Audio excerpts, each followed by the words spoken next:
Hello दोस्तों, welcome to Exampur. हम एग्जामपुर कलम से क्रांति। मैं अभिनंदन आप सभी का आपके अपने परिवार एग्जामपुर में अभिनंदन करता हूं। आज मैं आपके लिए लेकर आ गया हूं एक बहुत ही खास जानकारी, जिसमें हम जानने वाले हैं कि आरआरबी एएलपी की वैकेंसीज और आरपीएफ एसआई और कांस्टेबल की वैकेंसीज कब आने की उम्मीद बन रही है और किस तरह से ये मिशन मोड का इस पर क्या हमें असर देखने को मिलेगा। इन सब के ऊपर हम डिटेल से बात करने वाले हैं और मैं आपको समझाने वाला हूं कि किस तरह से आपको अभी से तैयारी में जुट जाना चाहिए और अभी से तैयारी में लग जाना चाहिए, ताकि हम मौके पर ही सभी चीजों को कर सकें और किसी भी तरह का विलंब ना हो सके। तो आज के सेशन की शुरुआत करते हैं। सभी साथियों को गुड मॉर्निंग, राधे राधे, राम राम। ध्यान से आप देखिए, एक नोटिस अभी कल से ही ये वायरल होने लगा है। ये सच भी है, ये नोटिस आया भी है। इस नोटिस ये 4 तारीख को एक नोटिस जो हुआ, ये गवर्नमेंट ऑफ इंडिया का है, मिनिस्ट्री ऑफ रेलवे का है। इसमें इन्होंने कहा है कि रेलवे बोर्ड के जो मैनेजर्स हैं, जो जोनल को देखते हैं, जो पूरे के पूरे जोन को देखते हैं, पूरे के पूरे जोन को एनालिसिस करते हैं, वहां से ये लोग कह रहे हैं कि जो भी रेलवे की वैकेंसीज हैं उनको मिशन मोड पर करिए। मिशन मोड पर कहने का मतलब क्या होता है कि जितना जल्दी पॉसिबल है उतना जल्दी आप उन सभी चीजों को आगे प्रोसेस करिए। जैसे कि यहां पर क्लियरली मेंशन किया गया है कि मार्च 2023 तक हमें 1,48,000 प्रमोशन करने हैं। हमें 1,48,000 प्रमोशन कर देने हैं मार्च 2023 तक। उसकी रिपोर्ट को हमें हर 15 दिन बाद भेजिए कि आपने कितने लोगों का प्रमोशन किया है, और उसी के साथ साथ एक मंथली रिपोर्ट भी हमें भेजिए कि आपने कितने लोगों के प्रमोशन को प्रोसेस में रखा है। कुल मिलाकर ये यहां पर कहना चाहता है कि अगर आप ढीले पड़ चुके हैं इस प्रोसेस को लेकर, तो उसको जागृत करिए, उसको बहुत तेजी से करिए। ऐसा मत करिए कि हाँ हो जाएगा, ऐसे मत करिए। तो यहां पर इन्होंने बहुत ही स्पष्ट शब्दों में इस चीज को मेंशन किया है। इसी के साथ साथ इन्होंने ये भी लिखा है कि जो हमने 1,50,000 वैकेंसीज हैं रेलवे एनटीपीसी और ग्रुप डी की, उनको भी जल्दी से जल्दी प्रोसीड करवाइए, आगे लेकर चलिए। ऐसा ना हो कि आप उनको बहुत धीरे धीरे प्रोसेस करवा रहे हैं। इतना लंबा समय हो चुका है पहले ही, तो उसको मत रोकिए किसी भी तरह से और जल्दी जल्दी उस पूरी प्रोसेस को कंप्लीट करें। इन सभी बातों के साथ ये पूरा इन्होंने नोटिस तैयार किया है। ये नोटिस है आपके लिए, रेलवे के द्वारा एक सर्कुलर जारी हो रखा है, जिसमें उसने पूरा इसको बता रखा है कि आपको जल्दी जल्दी सारी चीजें करनी है। जिसमें इन्होंने आरआरसी ग्रुप डी के बारे में फिजिकल के बारे में भी लिखा है कि अगर जनवरी से फिजिकल शुरू हो जाएंगे और आगे प्रोसेस शुरू हो जाएगा, तो आपको बच्चों को उसके लिए भी पहले से अवेयर कर दिया है कि जनवरी से आपके फिजिकल टेस्ट शुरू हो जाएंगे, फिर डॉक्यूमेंट वेरिफिकेशन शुरू हो जाएगा और बहुत फास्ट उसको ये लोग करवाने वाले हैं। 4,000 के करीब डेली के उसमें बच्चे पार्टिसिपेट करेंगे और जल्दी जल्दी ये सारे फिजिकल टेस्ट और सारी चीजों को काफी अच्छे और काफी स्पीड से करवाने वाले हैं। तो मैं आपको यही कहना चाहता हूं कि अगर आप तैयार नहीं हैं, अगर आपको लग रहा है कि यार अभी तो बहुत समय, अभी तो पता नहीं कब आएगा, ये लोग ऐसे ही कह रहे हैं, तो ये आप उसमें मत रहिए। ये पूरी तरह से आपको अवेयरनेस करने के लिए है कि मिशन मोड प्रोसेस में है गवर्नमेंट। आगे चलकर इलेक्शन का समय भी है। गवर्नमेंट ने जो आपसे वादे किए हैं पिछले बार सरकार को जिताने के लिए, उसको भी तो पूरा करना है।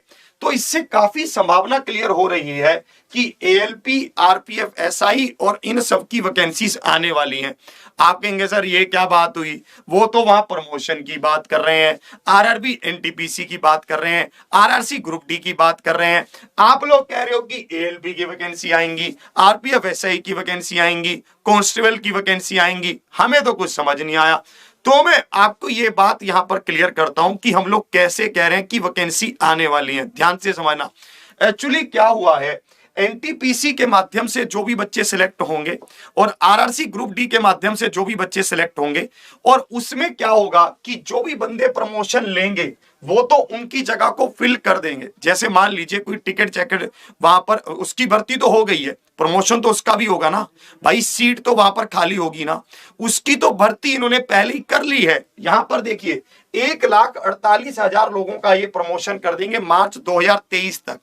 अब बात आती है उन लोगों की जिसकी वैकेंसी अभी तक इन्होंने फिल नहीं की है, जैसे कि आरआरबी एएलपी। जो एएलपी में सिलेक्ट हुआ बंदा है उसका भी तो प्रमोशन होगा। इसी के साथ साथ जो मान लीजिए आरपीएफ एसआई है, कांस्टेबल है, उसका भी तो प्रमोशन होगा। ठीक है, तो वहां वाली वैकेंसी को भी तो फिल करना होगा। जो वो वहां से वैक्यूम क्रिएट होगा, जो स्पेस बनेगा, उसको कैसे फिल करेंगे? उसका तो इन्होंने कोई प्रोसेस किया ही नहीं। तो यही कारण से हम लोग आपको बार बार समझा रहे हैं कि आरआरबी एएलपी की वैकेंसी आने वाली है। क्योंकि देखिए जो एनटीपीसी के पद के द्वारा सिलेक्ट हुए होंगे उनका अगर प्रमोशन करेंगे तो उनका तो पेपर इन्होंने करवा लिया है, तो उनकी ज्वाइनिंग करवाकर उसको फिल कर देंगे। आरआरसी ग्रुप डी के तहत जो बच्चे आएंगे उनको भी इन्होंने वो करवा रखा है पेपर, तो उनको भी फिल कर देंगे। बात उनकी हुई जिनका मान लो कि असिस्टेंट लोको पायलट है, टेक्नीशियन है, मान लीजिए कोई आरपीएफ एसआई में है, उनके जो ये प्रमोशन करेंगे उनको कैसे फिल करेंगे? जो वैकेंसी ये वाली क्रिएट होने वाली है, इसका मतलब ये साफ इशारा करता है कि इसकी वैकेंसी को ये जल्दी ही घोषित करेगा। आरआरबी अगर मिशन मोड में आया है तो ये जल्द ही इसको पूरा करेगा। और इसी तरह से जो गवर्नमेंट कहती है, जो कहना चाहती है कि हम बहुत सारी वैकेंसीज को लेकर आने वाले हैं, जिसमें से 20,000 प्लस वैकेंसी अभी अभी ये एसएससी सीजीएल की इन्होंने घोषणा की है। अकेले एसएससी सीजीएल की 20,000 वैकेंसी से ये लोग 10,000 जो ये वादा करते हैं लाखों वैकेंसियां देने का, लाखों बेरोजगारों युवाओं को रोजगार देने का, उसको ये पूरा नहीं कर सकते सीजीएल के तहत अकेले। क्योंकि इनको पता है कि हिंदी माध्यम का भी बहुत सारा छात्र है जो सीजीएल में नहीं आता है। और रेलवे एक सबसे बड़ा सेक्टर है जिसमें ये हमेशा से वैकेंसी देकर नंबर को बढ़ाता है, और इलेक्शंस के समय पर तो रेलवे में वैकेंसी आने के पूरे चांस बनते ही हैं। कह रहा सर टेक्नीशियन की वैकेंसी भी आएंगी? बिल्कुल आएंगी। एएलपी और टेक्नीशियन की वैकेंसी तो बिल्कुल साथ साथ ही आनी है। अब हम थोड़ा सा ये चर्चा कर लेते हैं कि अगर ये वैकेंसी आती हैं, अगर मान लो ये वैकेंसी आती है तो उसमें हमें क्या क्या, कौन कौन उसको अप्लाई कर सकता होगा। अगर हम पिछले नोटिस के माध्यम से देखें और उसको डीपली एनालिसिस करें तो यहां पर इन्होंने कहा है कि जो बंदा 10th और आईटीआई किया होगा, ठीक है, वो बंदा इसको अप्लाई कर सकता है। 10th और आईटीआई का मतलब यहां पर क्या है? जैसे कि यहां पर इन्होंने कहा इलेक्ट्रीशियन में आईटीआई किया हो, इलेक्ट्रॉनिक्स में किया हो, फिटर में किया हो, डीजल मैकेनिक में किया हो, ऑटोमोबाइल में किया हो, ऐसे किसी भी जगह पर अगर उसने आईटीआई किया हुआ और 10वीं क्लास की हुई तो वो वहां से इसको क्या कर सकता है?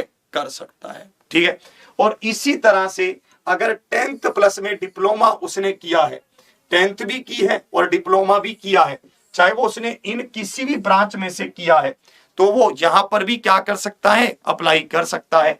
इसी तरह से बीई और बीटेक जिन्होंने इस ब्रांच से की है वो भी अप्लाई कर सकते हैं। 10+2 वाले हमारी जो टेक्नीशियन की पोस्ट है और जिन्होंने 10+2 में पीसीएम लिया था वो भी अप्लाई कर सकते हैं। ये इकलौता एक ऐसा एग्जाम रहेगा जिसमें आपके हर सेक्टर का बंदा अप्लाई कर सकता है, चाहे वो उसने 10th प्लस आईटीआई किया हो, चाहे 10th प्लस डिप्लोमा किया हो, चाहे बीई और बीटेक किया हो, चाहे उसने सिर्फ +2 कर रखा हो। देख रहे हो, ये एग्जाम ऐसा एग्जाम होने वाला है जिसमें आपका मतलब कंपटीशन मुझे लगता है कि बड़े लेवल पर होगा, क्योंकि एक बीटेक वाला बंदा भी बैठेगा, एक डिप्लोमा वाला बंदा भी बैठेगा, एक टेक्नीशियन भी बैठेगा, एक आईटीआई भी बैठेगा, मतलब हर तरह का बंदा बैठ जाएगा इसमें। ठीक है, और आप 10+2 वाला बंदा भी बैठेगा।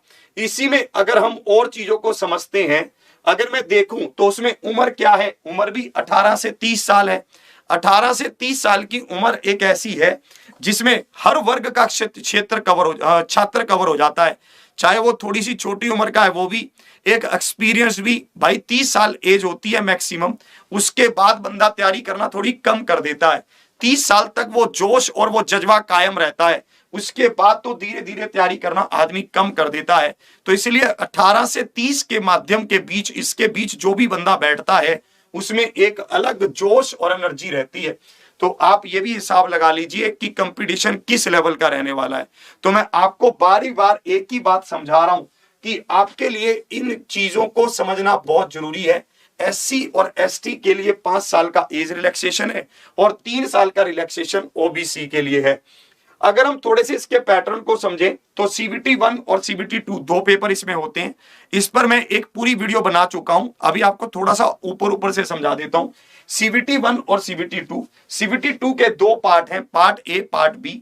इसमें कह रहा है जो CBAT होता है वो तो ALP के विद्यार्थियों के लिए होता है।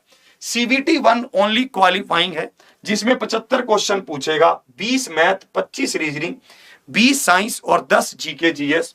और इसी के साथ साथ ये ओनली क्वालिफाइंग है, 75 क्वेश्चन पूछेगा, 1 घंटे का समय देगा, 1/3 की नेगेटिव होगी, ठीक है।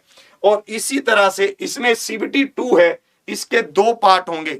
पार्ट ए में 90 मिनट का समय देगा और 100 क्वेश्चन पूछेगा, 25, 25, 40, 10, है ना। इसमें जो ये 25 नंबर का मैथ, 25 की रीजनिंग, 40 की इंजीनियरिंग ड्राइंग या फिर बेसिक साइंस मिलाकर और 10 नंबर का करंट अफेयर, ये बहुत इंपॉर्टेंट है इसका, क्योंकि जो पूरा मतलब जो कट ऑफ तय होगा, जो पूरा आपका भविष्य तय करेगा वो ये है। पार्ट 1 तो क्वालिफाइंग है, पर उसकी तैयारी को छोड़ नहीं सकते आप कि आपने तैयारी नहीं की। पार्ट 1 बस क्वालिफाइंग है, उसको क्वालिफाई करेंगे फिर जाकर इसमें आप बैठ जाएंगे। फिर ये आपका पार्ट बी, आप इसको चूज करेंगे ट्रेड के अकॉर्डिंग, ये भी सबका होगा। इसमें क्या है, ITI ट्रेड का 75 क्वेश्चन होंगे, 60 मिनट का समय होगा, मिनिमम 35% आपको यहां पर लेने हैं। ये भी ओनली क्वालिफाइंग है इन नेचर में।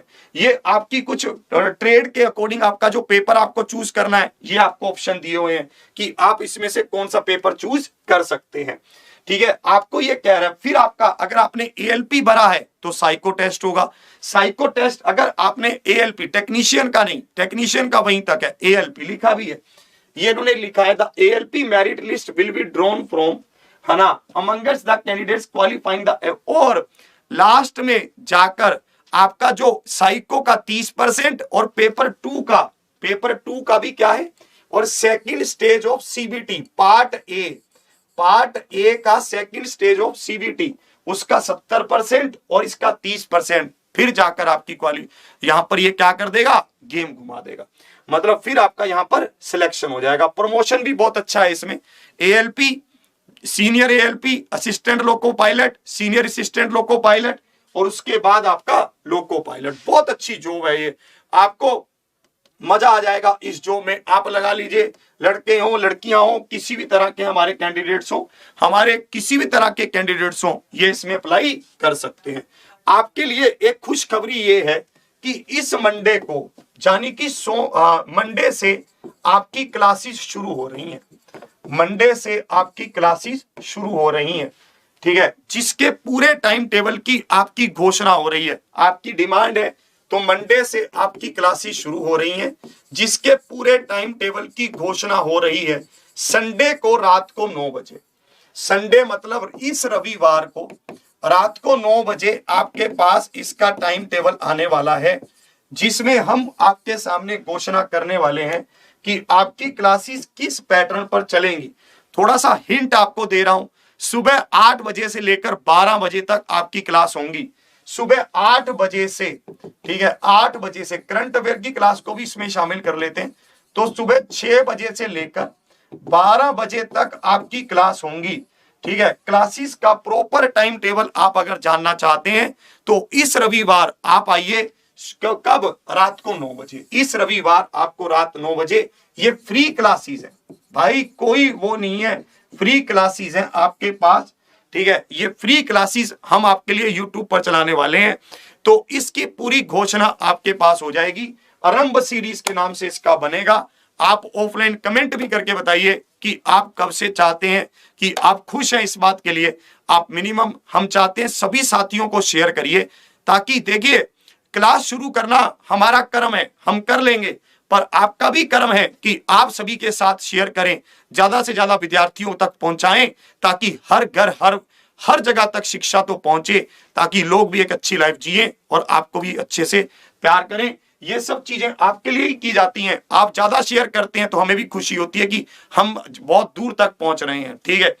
तो लाइक करिए, शेयर करिए।